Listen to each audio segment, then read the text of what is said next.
what's become an annual tradition of us talking to our guy Jarrett Payton. What's up, man? On Monday, dude. I got you back on the bear hug finally. Yeah, you did. All these years of you sneaking up on me, bear hug. I got you. I almost flipped you too. You were lucky. I didn't have my morning Starbucks yet, so I was about to get a little edgy and flip you over. I only gave you like 40% of what I got. So, but once I saw the jacket, I knew it was I'm gonna need the it's the same the jacket back every crack year. when we're done with the interview. What's up, fellas? Here. Man, we're here again. Can we start with a little emotion right at the thing here? Because I was listening to you doing radio on the Score the other day, and your dad came up. Oh yeah. And I was for me, my favorite thing on Instagram, TikTok, wherever is when Kobe pops up, is when MJ pops up, is when 34 pops up. So as bad as social media can be in some ways, and I know you're a master of it, seeing your dad's highlights pop up on my feed, on the daily, it's honestly the best thing that any of the apps do. It's kind of crazy because I never thought back in '99 when he passed away, because all this social media wasn't invented yet. So we were always talking about a 10-year plan, a 5-year plan of how to keep his legacy and memory alive. And so to see the people on social media help our family keep his legacy alive, man, it's amazing. But when you watch it in perspective of like what he did on certain things, like sometimes it's like the Saints game where he ran for a touchdown, threw for 2, like things that you just don't see that you were like, could you imagine if he was in this day and age playing right now? First and foremost, I wouldn't be here with you guys because the money would be too good to be working. I'm being serious. But it's so cool to be able to watch him, and we saw a lot of them this year because of the success of the Bears. I was going to say, could you imagine what Ben Johnson would have done with your dad and his offense? I mean, that would have been insane. No, I have no clue. I look at CMC and I think about what he does on a daily basis of watching him every Sunday and the workload that he puts on his shoulders. I mean, that's what my dad did, man. And he never cried. He never whined about it. He was like, keep giving me the ball until that team started to get a little bit more balance in the mid 80s and got a chance to be able to take some of the pressure off him. I mean, could you imagine how much your dad and Ben Johnson would have gotten along now? Listen, they're both football dudes, and Ben is very intense. Right.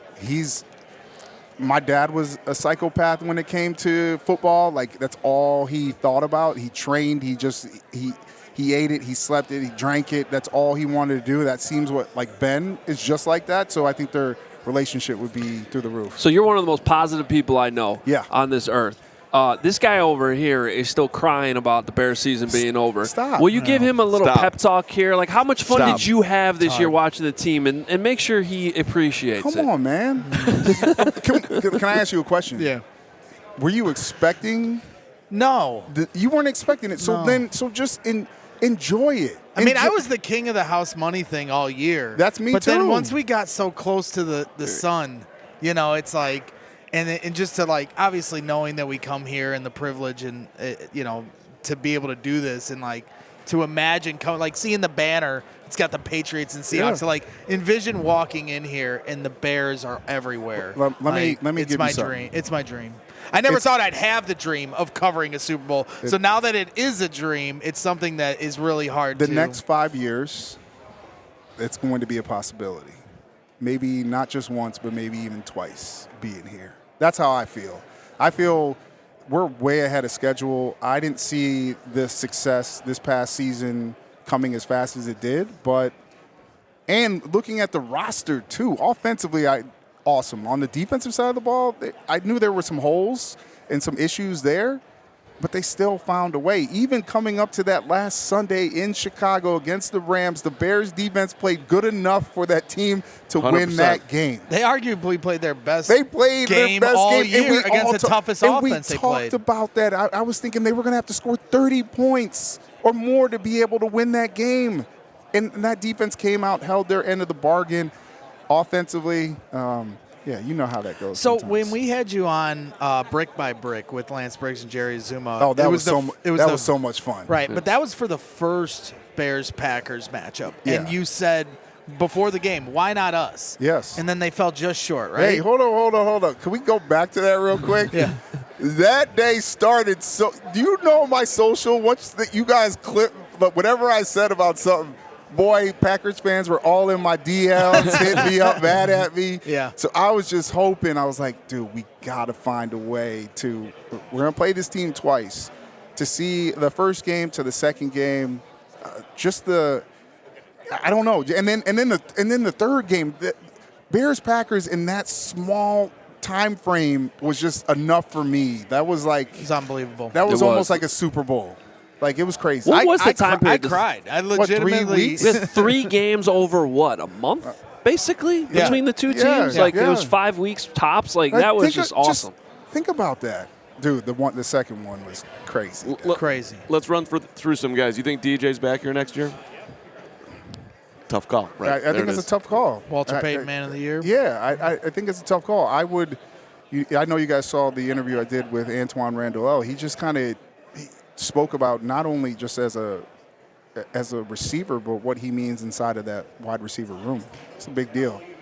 And he's the guy that a lot of people follow. And listen, I understand the gripe of some of these people in Chicago who are, hit me up on social and are, but DJ's not running routes. This and that. Well, it's hard for me as a DJ fan to look past all the amazing plays that he brought to me this past season, and in the big touchdown catches, the first touchdown catch in the Rams game, like all these things. And then you want to point out one thing about him that, DJ's. It's different for me with DJ because when I watch him run, especially on the walk-off touchdown, if you watch that film, he almost looks like he's gliding all the time while that defender is trying to keep up as fast. His running motion looks like he's always going hard all the time, but that's just the way that he runs. So sometimes people get mixed up with he's not getting enough effort. But as you guys know, that I know, he always seems to be playing hurt all the time. Yeah. All the time. Something's going wrong. He takes a hit in the game, falls on his head, something's going on. So there's a lot that plays into all this. But I think if I was a betting man, I don't know if I put my money on anything right now. Yeah, no, it feels very 50-50. Depends what people want. But I love DJ, man. Yeah, I love DJ. But also, too, can we be honest here? Look at the young receivers. Luther Burden stepped up. So with the injury to Rome, it gave an opportunity for some of these young guys to be able to show what they got. Plus, both Colston and also Luther came into the season with injuries and trying to catch up. Right. And Ben's one of these guys that's like, yo, you got to show me that you deserve to be on the football field. And sometimes that takes time as well. So to see these young receivers, Colston doing what he needs to do, there is so much promise of how Caleb's progressing to watching these young guys be able to progress. And for rookies to be such a vital part of this Bears offense early on is huge. Throwing there Kyle Monungai as well. That is hard, but that's what you want, is to find those gems later on in rounds. Hence the reason why, I don't like giving up draft picks. Because if your scouting department is if you believe in them, you can find some gems in there that can help you win football games in the 6th round. I was this close. Aaron Nagler, the Packers guy, just walked by. I was this close to harassing him. Good job not doing that. Well, maybe you should have. I don't know. I think I should have. JP had your back hard. at that moment. The ADD thing kicks in. He was harassing a Packer fan on the flight yesterday. Let me do one. I'll do one more player. What do you think happens at left tackle? You think they bring somebody in? Do you think they draft somebody? Do you think they leave Joe Tooney out there? Do you have any thoughts on this? Because I don't think there's any clear answer whatsoever. It's an unfair question. I don't think there is a clear answer. I believe they've shown that through scouting they can find guys that fit their system, and I think that's the one thing that I love about Ben and the coaching staff that he brought in, is that I used to talk about the Patriots and why the Patriots were so good. The Patriots are so good because not only did they have the quarterback and the head coach, but they also had a system that worked, and that a guy like Shea McClellan can come in and fit in somewhere, whether it's special teams or wherever, but we'll pick you and plug you in. That's what I'm seeing Ben kind of create with his coaching staff and the system that he's building. So I believe you can get someone through the draft. You have money that needs to be spent in other areas as well. But I know that that's such a huge position But if you believe in your scouting department, why not find someone that you believe that you can get in the draft? Well, let me ask you this. There's been some movement, obviously, with coaches, assistant coaches. Already teams are trying to pull from the Bears tree, in essence. But Eric Bieniemy returns back to Kansas City. How big of a loss, obviously you as a running back, how big of a loss is that? Eric obviously was very vocal, a type that's going to hold you accountable. How big of a loss is that for that locker room? I mean, he's a vocal guy, man. So he did a really, really good job with that running back room. DeAndre Swift didn't get a lot of credit for me going into the season. I just was kind of like question marks there. Dude ran people over. Dude shut me up. Dude shut me up. I give that man so much credit for having the season that he had, running in between the tackles, whatever you needed him to do. And then to balance that with Kyle Monungai as well, who's young and upcoming and runs hard.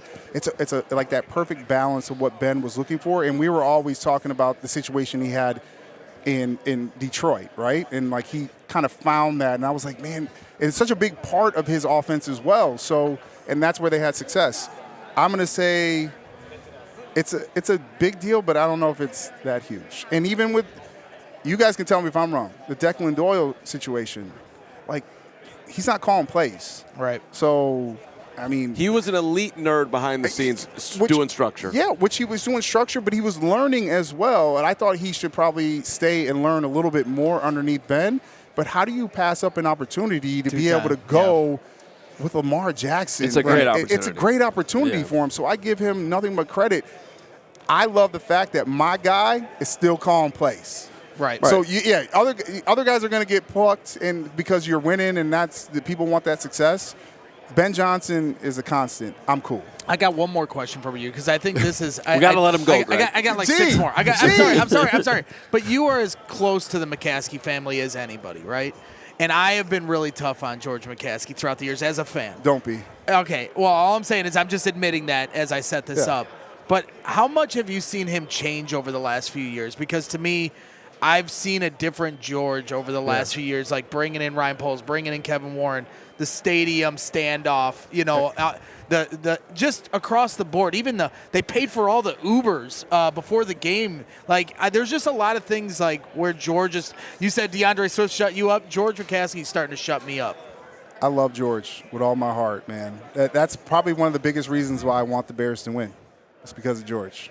I want him to have that feeling, that taste of. Because he loves that organization, how he is with the fans. My relationship with him is through the roof. So I'll give you guys just a little nugget at some point this week. I'm going to be sitting down with him just to have a little conversation on just the state of where this organization is and where it's going. So I'm looking forward to that. But I'm telling you, man, he has changed, but in not much. He just wants to win, and I think he's starting to understand that if you want to win, you got to put the right people in place, and that means money's got to be spent as well, and that's what they're doing. And I give credit to Kevin Warren for being a part of that with him as well, showing him that you got to spend to win. So $13 million for Ben. Ran down the hall to chase after TJ. Dude, that was cool. That right there, I wanted to bring that up. That's what I love the most. That was good. That dude great loves his guys. And so you don't see owners doing that. And I give him a lot of credit for doing that. And he didn't care if he's not there looking for cameras, doesn't want to be on camera. He does everything on the back end, and he lets his guys do what they need to do. Right now, it seems like the right guys are in place to make that happen. Jarrett Payton. He's a star. You're the best. I'm sorry. We love you more than you love George. Oh, man, that's a lot. That's a lot of love.